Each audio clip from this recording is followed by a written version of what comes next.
Fun dad fact number 13. Did you know that we buy more cards for mom than for dad? In the United States last year, Hallmark sold 141 million cards for Mother's Day and only 93 million for Father's Day. Remember the dads, people. I'm Matt Howes, and this is Shits and Giggles, a podcast for dads.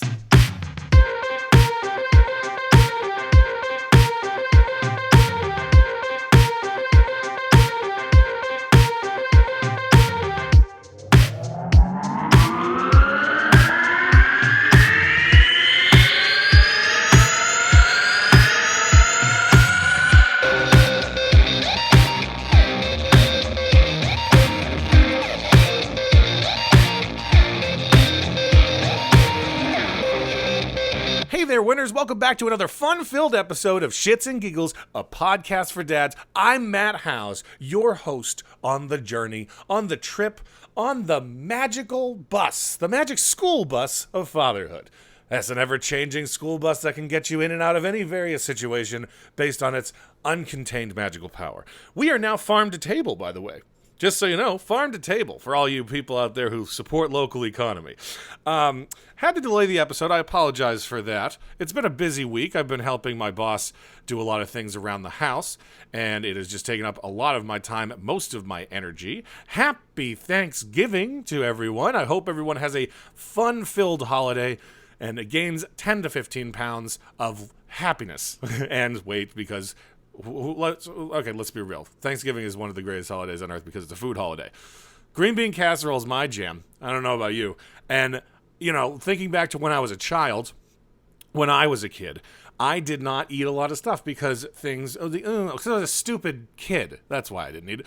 I didn't eat squash because it was called squash and it was a mashed up, like, orange, like, pile. So I didn't eat it. Squash is delicious. Green bean casserole, I'm like, the creamy mushrooms are gross. It is the best thing on earth. Cranberry sauce, I don't want no cranberry sauce. Oh, it's so gross. It's cranberry sauce. It's the best. And I will fight you guys if you tell me that homemade cranberry sauce is better than Ocean Spray in a can. You got to see those ribs on that gelatinous mess of deliciousness that we call cranberry sauce. And I think I'm hoping I want to get Penny into good food right away. Because I missed out on so much good food when I was a kid because I was a hot dogs and mac and cheese kind of kid because I was afraid to branch out and, that's gross because I was dumb. Because the first time I tried everything, I was like even sushi. No one wants to eat raw fish. Sushi is delicious. Sushi. Sushi.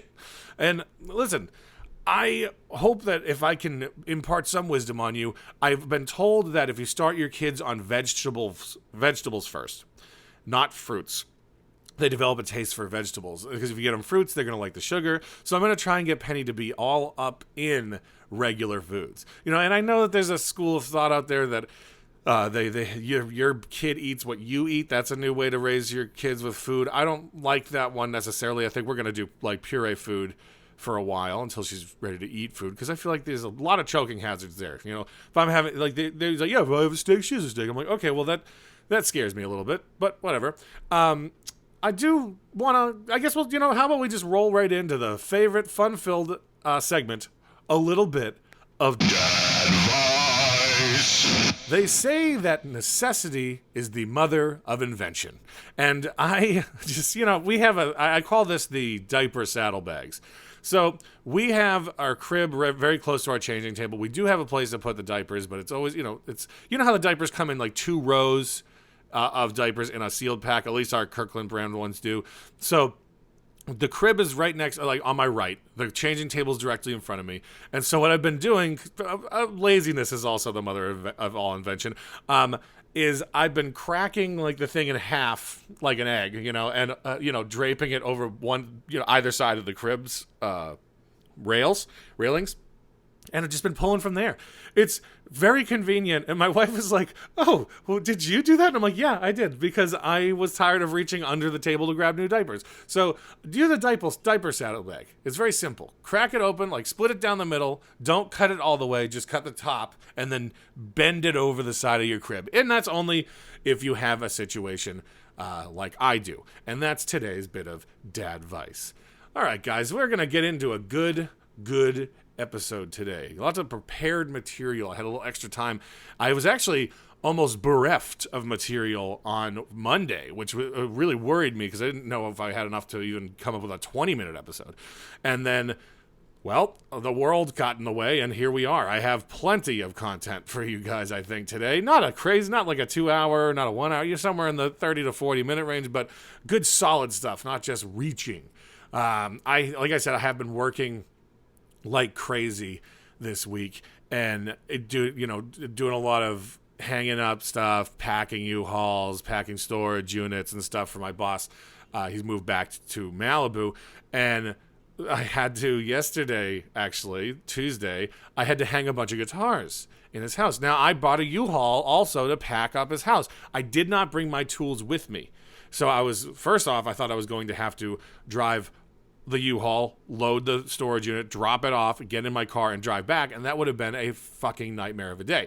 So that was like, I even called my wife and I'm like, I kind of wish that you could bring me my tools, and obviously that's not an option, but we found some tools because they don't really do. I do all the stuff around the house, and that's fine. I don't have an issue with that. But that kind of means they don't really have tools, so I never expect them to. We did find some tools. A very weak, no charger, very low charge, like a power driller, like not a gun one, but like those tiny little ones, and. Yeah, it was low power, but I needed to drill pilot holes for wall anchors, and oh God, I did. So this doesn't even have an adjustable beak where you could put a round drill bit into it and it would catch it with tension. It's just for the regular hexagon, like any normal bit tool that you would put in there.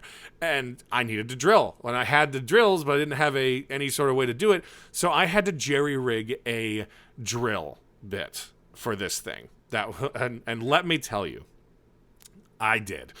I found a socket wrench extension, like one of the sizes. I don't know, maybe it's like a 1/4 inch, and whatever socket wrench socket that fit the bit as closely as possible. Right now, of course, what are you doing there? Well, it's still gonna free spin, right? Nah, son. I got out some duct tape. I duct taped those things together, and I plugged it into the drill, and boy, it worked. It did work, and I'm pretty proud of myself, to be honest with you.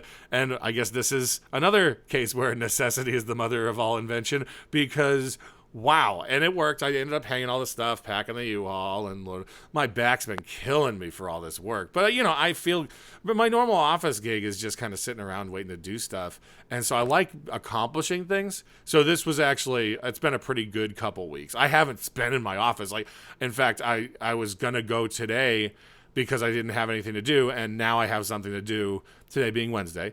Now I have something to do, so I'm going to be going to do more work. I'll see my office someday, notwithstanding.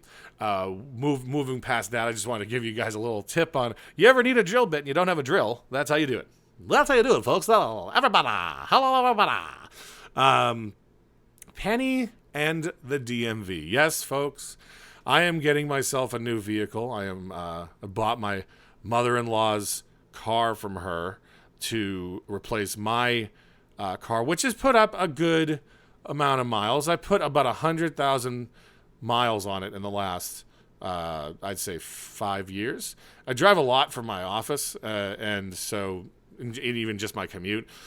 But I put 100,000 miles on it. I bought her at $77K. She's at $178 right now, and so she's done a good job. I have put some real money into this beast, though, and at this point, it's only worth, on Blue Book value, it's only worth like $1,100. So, am I gonna spend? I just spent $900 on a new compressor because my AC doesn't work, and it is hot as all hell out here. I'm not playing with that. So hopefully I can hawk the compressor for $900, but we're gonna try and sell it. But so I'm getting my mother-in-law's car. It's a Lexus, so don't be jelly. Don't be jelly. I'm excited about it because I've never had a car with a fob, like a key fob, and I don't have like one of those. It has Bluetooth, which is cool for the phone. But anyway, not about the car. So we had to go to the DMV to do transfer of ownership. Well, we brought Penny with us because Sarah and I went together, and, well, that means Penny goes with us. That's just the way life works. And she was pretty good. The DMV does not have changing tables. And for a place that requires you to wait a very long time every time, you would think that they would have changing tables. Not everyone can get a sitter. Not everyone can find... not every kid can hold it. They do have bathrooms, but there's no changing tables. And I was thinking, there's this new thing where people are like shouting, oh, this company's now putting changing tables in all men's rooms. And I'm like, I appreciate that, but I feel like I've seen changing tables in men's rooms before. Like Target has them, I'm sure of it. And, but you'd think that, again, you have to most of the time, even with an appointment, you're at the DMV for a while. So a changing table would be quite nice. But that's that. It was just a long thing. Oh, and then we get up there and we need some bullshit paperwork that we didn't have, and it's a whole nightmare of it's always something. It's always, and with the baby, everything. I have a short fuse. I have a very short fuse now, so I have only the patience to deal with my wife and my daughter. And when other things arise, I try as best I can to take it in stride. And sometimes I'll take it like, oh, that's okay. And then I'll get in my car and I will just scream my head off about it because there's a lot going on nowadays, guys. Having a kid. And then, again, no one wants to go to the DMV. Speaking of Disney Plus, I don't know if I said Disney Plus this episode. I haven't. That was a false start that I had earlier. So I was saying earlier when I didn't want to I did an intro that didn't work, and so I started over, that this show is brought to you by Disney Plus. And again, I'm not sponsored by anyone. But I watched Johnny Tsunami with my daughter and my wife the other day, and it's about a kid, if you don't know, who lives in Hawaii. And I think his dad transfers to like Montana or somewhere where it's cold, and he switches from surfboards to snowboards. And his dad's like, you shouldn't snowboard, blah, blah, blah, blah. He's imposing his desires for what he wants him to do on him. And it brings me to a thought. That's why I mentioned Johnny Tsunami and Disney Plus. My thought and my philosophy is don't impose your ideals on your kids. Maybe your ideals, I guess that might not be the right word. Don't make your kids do what you do. Don't choose your kids' career choices for them. It's good to go to college, get them set up to be smart and to do their own thing, but you got to let them make their own decisions. You can't just be like, hey, I want you to work instead of, in this case, it was like, I want you to focus on school more than, snowboarding or whatever. So that's fine. You do need to focus on school. But I know a lot of parents are like, don't bother your time with that. Or like, some kids are making money playing video games now. My parents told me don't play video games with your life. Some kids are making a shit ton of money with video games, man. Like, and I don't know, I was never that good, but like, it's one of those things where the generational changes, you never know what's going to become a job. Like, what might actually become fucking social media influencer is a thing now. If you have a bunch of followers, you just have money. Fuck, podcasting. You can make money podcasting. Like, it's real. It's anything, any interest. And you should nurture most hobbies, to be honest with you. Because if you are good at something, never do it for free. You know what I mean? You could work doing even the weirdest stuff now. Like, it's all about being followers and stuff. You can make money just being, like, you can be an Instagram model. You don't have to put in your dues for, look, I loved radio for my entire life. I wanted to be on the radio. This is not radio, but I'm doing something close to radio and I enjoy it. You know what I mean? And so don't force your kids to do what you had to do. My father and his father were both elevator union mechanics. And I had an opportunity to join up and I didn't. And if I did, I never would have been in California. I never would have met Sarah. I never would have had Penny. You know what I mean? I would be somewhere completely different right now. So, and my choices, I feel like, though there were several bumps in the road, have gotten me to exactly where I needed to be. So I suggest to nurture your kids' hobbies. Do it with them. Like, I started doing this. My wife just started doing a podcast because she saw how much I enjoy doing mine. She does 90 Days After Lockup is what I named it. And I talked about it before. She covers the shows 90 Day Fiance and Love After Lockup, and she has fun doing it. You know what I mean? And I bought her a whole mic setup. I got it all ready to go. I edited it for her. You know, and that's my wife. I'm nurturing her hobbies. But like, if Penny wanted to do something that was like, okay, well, that might not make you money. It's strange, the things that make people money nowadays. People record themselves on YouTube doing the dumbest fucking shit, and they have millions of followers and they make thousands of dollars a week, you know? So just because the world changes so quickly, and the stuff that you can do to make money nowadays, I mean, it is like, again, podcasting. I'm sitting here in my living room recording good quality audio, by the way, and you know it's good quality audio because I'm an audiophile. And it just recording it, and I can make money off of this. People play video games. They make money. People just talk on a YouTube video. Like, some of the dumb mom videos that my wife watched, like pregnancy people, are just like, hey, I'm just sitting here. I'm a stay-at-home mom. And I mean, listen, those people are stay-at-home moms, but their husband is probably making most of the money, but they are making money off of their videos. Like, they're not doing it for fun. They're actually making money. But it's like, I'm a stay-at-home mom. I'm with my kid. Or like, here's the crib.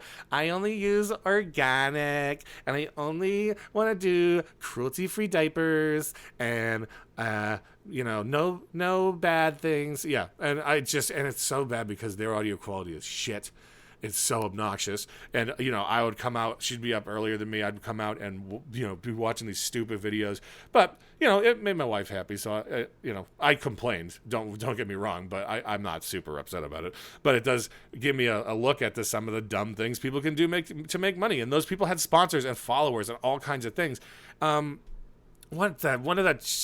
Loughlin's daughter made like millions of dollars just recording her days on YouTube. I think it was Lori Loughlin's daughter. I forget what her name is. Like Olivia Jade. And she made a shit ton of money just like being like, here's my room. This is my room. Like, and it's dumb. It's something that I would be like, please, like, I don't want my daughter to get into something stupid like that. But it's so, like, I don't want to.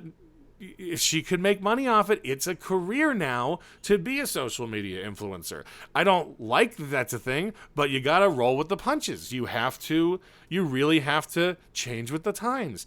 I can't stress enough that I don't want her to, I wouldn't mind if she followed my dreams, because then I could just set up a third microphone and we could have a family podcast.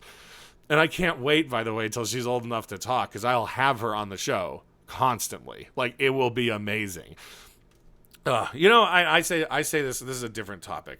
I say this a lot too. I do use the word fairly often as a placeholder, because I don't like to stop and edit out things that I do. I kind of like to keep on my roll that I'm on when I'm talking. And I've mentioned before that I do say as a crutch, and it's a lot of this becomes out of necessity, because I'm talking to you through your stereo, but I'm not speaking to a person. So it's kind of my placeholder to keep my flow going, as if I were talking directly to you and there was a dialogue going on. But I was listening to Stern the other day, I was listening to Ripper Magoo's podcast the other day. Ripper Magoo with, I forget the guy's name, but it's a good, funny show. It's called Ripper Magoo's. It's a dumb name, but it's kind of like a sports podcast.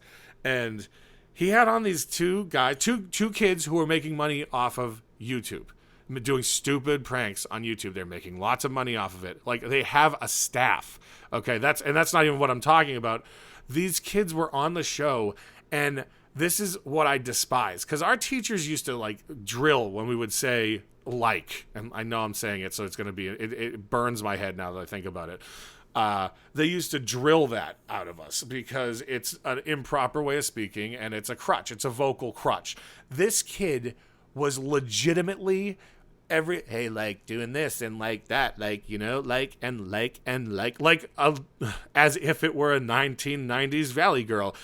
And it's crazy. And I had to stop listening, because this kid, and they're I think they're 18, something like that.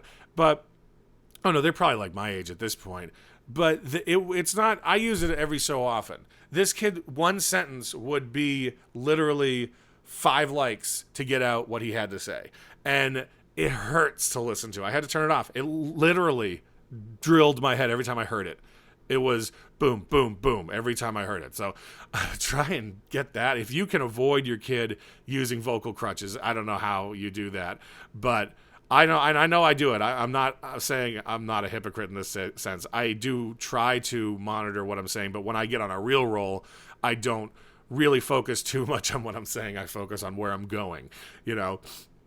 But geez, this kid, I just can't. And it just, again, back to the making money for stupid things. They do stupid like pranks, and they make a lot of money. So good for them. You know, I don't like that they're kind of little hood rat kids. You know, they talked really, you know, just, hey man, that's what we do. One of them makes money by drinking, like chugging things of alcohol. So that's kind of degenerate status for me. But hey, as long as you're making money paying taxes, I guess good on you.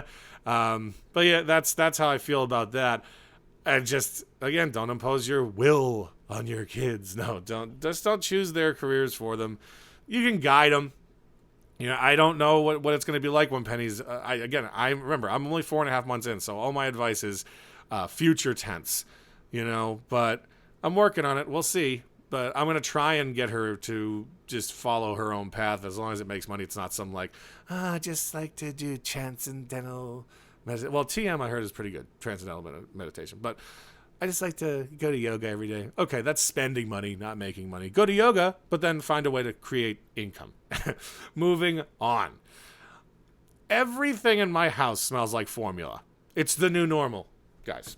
Everything smells like formula. And it's not a good smell. If you use formula, you'll know what I'm talking about. Like her shirts, my shirts, the couch, blankets, just a general overtone of formula in my home. And it is not a good smell. And then when she burps, it is so disgusting smelling. But I can't go anywhere. I was at work and I pulled something out of my car and formula. She wasn't even with me. Formula everywhere. The smell is intolerable. I forget, we use an alimentum, which is like a kind of sensitive stomach one, just because she spit up a lot when she was very young. I can't even really say. It's so weird. I can't even say when she was younger, because that usually means long ago. It's not. She's only been here for 4.5 months. But yeah, so just be aware. If you're an expecting parent, you're going to use formula. If you're going to use formula, go bully for you if you want to breastfeed. It's going to smell and it smells, it's like a soury grossness that follows you everywhere you go for the first 2 probably years of her life. I don't know if it'll ever, like when you smoke in a car and the car smells like smoke long after the cigarette has gone out. My car just stopped smelling like smoke. I quit smoking like over 1.5 years, or almost 2 years ago. So just looking forward to that. I got to spend the whole day alone with my little squishy, my little baby girl, because I had some stuff that fell through right in the morning. So I went and I got Penny very early from my wife, and we came back to the house to hang out. Well, I got a taste of what my wife deals with on an everyday basis. She definitely was fussy the whole time. She was not wanting to do anything. We have a multitude of things to sit in, to lean on, to rock, to bounce, blah, blah, blah, blah, blah, blah. And she was not having it for hours. She didn't take a nap. She didn't go down. Oh, the only time she did, 10 minutes before my wife gets home, I was feeding her. She fell asleep in my arms, and I didn't move. I'm like, okay, this is it. We're in for the long haul. Of course, you always have to pee. I'm like, this is where I'm stuck. This is where I'm staying. My kid's asleep, and that's it. It's just like when an animal falls asleep on you. My wife comes home, the door slams. Up she wakes. She's doing these new, like, rev-up cries. That's her new thing, and I know it's so sad because she's really crying. She's got tears. It's not just it's a startled cry, and she's like, it's adorable, but it breaks my heart. It is so sad. And it's just, there's nothing I can do to calm her down. But yeah, I got a taste of what my wife was dealing with all the time that she's been handing out. She was at work with my daughter. If I had to be at work, I did take my daughter to work one time. I talked about it in a previous episode, and I got nothing at work done. So she is a rock star for handling that shit. I guess one last thing on what I prepared here for you is there's something called the 4-month sleep regression. We haven't really hit it yet. She has been kind of going back to waking up once in the middle of the night, but she's been pretty good. Apparently, it's a thing, and it's weird that all babies have this. So at 4 months, every baby just goes and rolls back to waking up every hour. And not every baby. I'm hoping we get to slide through it because we're at 4.5. But it's so weird and they'll tell you, doctors, there's this list of at this month, this is what's going to happen. At this month, this is what's going to happen. And it does. It's just crazy that that's biologically intuned in us, that this is what we're doing and this is what has to be done. And like, she doesn't even have the cognizance to make her own decisions right now. And her body is telling her she's regressing in sleep, I guess. Super cool, super obnoxious if we do hit it. But just thinking about how, biologically we are programmed, and it just like clockwork, these things actually happen. It's pretty cool to think about. That was something I wanted to bring up. So guys, I have renamed Good News Dad News, and I would like your thoughts on this, okay? Because Good News Dad News makes it seem like there's good news and it's dad news. When it was a play on Good News Bad News, I very rarely had good news, nor do I have good news today. So I feel like the title of Good News Dad News had to be morphed. And I would like your opinions on the new title, and if you don't like it, suggestions for a new title. And it has to be a pun, okay? I don't stress enough. I love my segments. They're punny as all hell. But the new segment's title, I will reveal to you right now. Are you ready to hear the new news segment title? It is The Dadly News.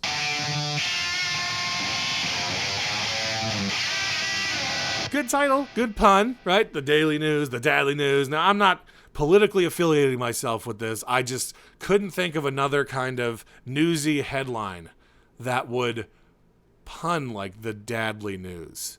Again, I can't wait till my dadvertisers start coming in, because I can do my dadvertisement. So please let me know how you feel about the segment title change, and let me know if you approve of it because of the reasoning that the old title made it seem like there was going to be far more good news than there actually is. Here's the bad news. Dad, 36, killed himself when ex-wife wouldn't let him see his kids for Christmas. A father killed himself after his ex-wife fought against him having access to his children over Christmas, which led to his mental health difficulties spiraling, an inquest is heard. James Bull, 36, was found dead in his flat by his dad, Jim, and stepmom, Nicola. His girlfriend, Stephanie Clayton, told an inquest, this has got to be an English thing, because they keep using words I don't quite know. Well, no, I know flat's English, an inquest. Anyways, so his girlfriend, Stephanie Clayton, told an inquest at Barrow in Furness, Cumbria, okay, that's definitely out of the country, that her boyfriend's struggle with mental health issues worsened at Christmas when his ex-wife stopped him from seeing his kids. Miss Clayton said it was the number one reason he was feeling the way he was. The inquest heard Mr. Bull, a dad of 3, had struggled with mental health issues but was good at hiding it. His brother, Chris, said it's miraculous that someone who is in that much personal and mental turmoil themselves can selflessly help others the way that he did. Jamie's family were also highly critical of an incident October 2018 when he was detained by a police officer under the Mental Health Act. His stepmom, Nicola Bull, said, "We sat with him at the A&E waiting area for 2 police officers from 8 a.m. with 2 police officers from 8 a.m. until 6 p.m. The inquest had heard there had been no mental health beds available, and so Mr. Bull had to wait in A&E until a doctor arrived. On Tuesday, March 5th, Mr. Bull described by his brother as a great guy who loved helping others, had an argument with Miss Clayton. His family became concerned for him and went round to his flat in Biggar Garth. That's a town. He was found hanged, and despite his dad Jim's attempts to resuscitate him, he was pronounced dead by paramedics.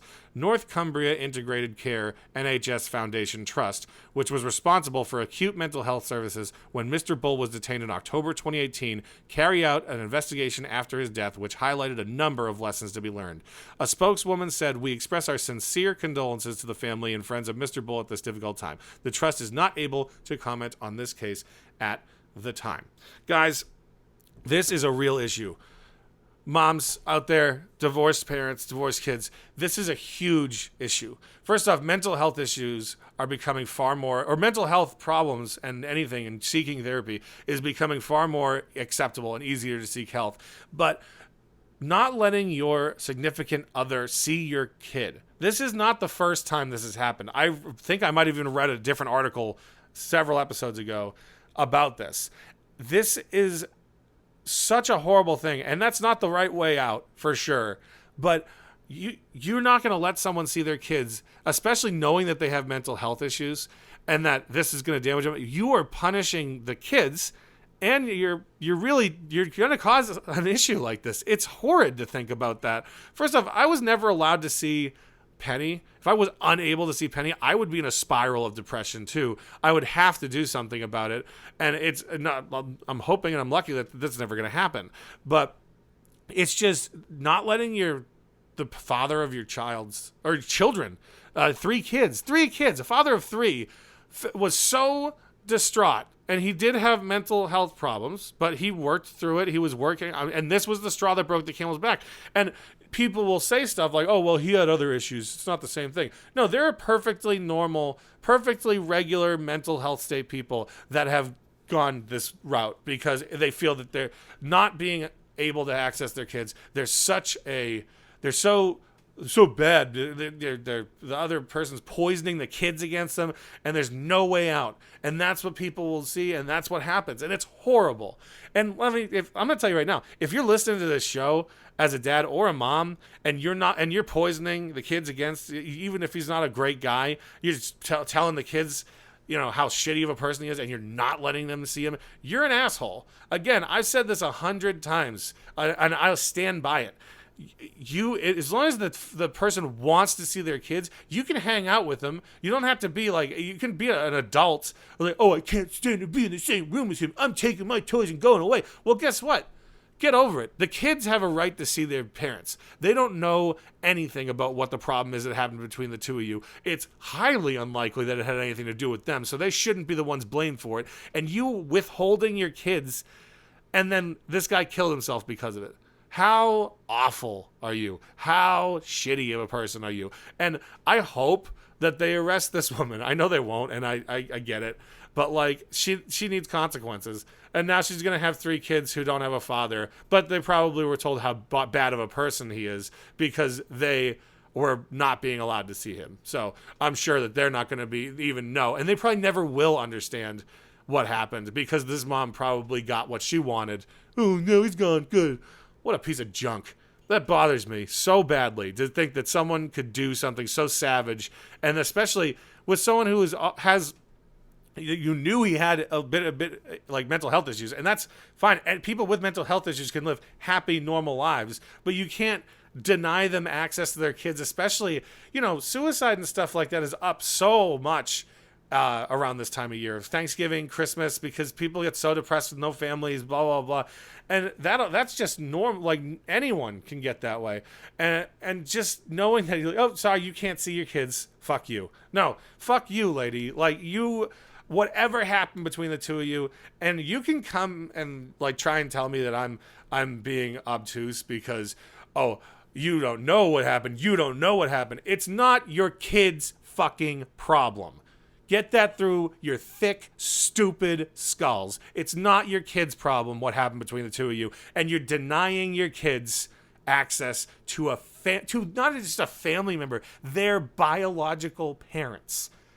And that is a horrible thing to do. You should be ashamed if you're doing this. And that's the end of it. And please give me a story. I mean, and listen, that's not in the case of actual horrendous things. Like if that dude beat the shit out of you or something, or if your wife beat the shit out of you, which happens, by the way. that's different, but they should be in jail, and that's the reason why they can't see their kids. But if the person's not like, if you guys just had a shitty relationship and that's the end of it, then suck it up. Your kids need to see their parents. That's the end of it. The final. Okay. That's that. I get so heated about that stuff. But I guess we'll just we're gonna roll all the way over. We're gonna take a deep breath, and we're gonna go into the best segment, the greatest segment. Where is my penny at developmentally? Boo! Developmentally. Boo! All right, guys, she's doing great. She's big, she's happy, she's giggly, she's smiley all across the board. But what I need to tell you for Penny's section of this show is as follows.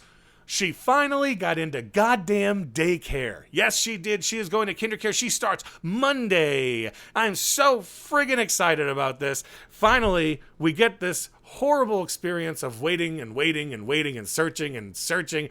Now we get the luxury of spending $1,500 a month on daycare. We get the opportunity. But I'm so excited. She's going to get socialized. They're going to play with her all day. She's going to have a blast. Now, she's been with my wife at work. But, and she's got to work at work, so it's hard, and now she's going to have a little friends and all kinds of fun. I'm excited.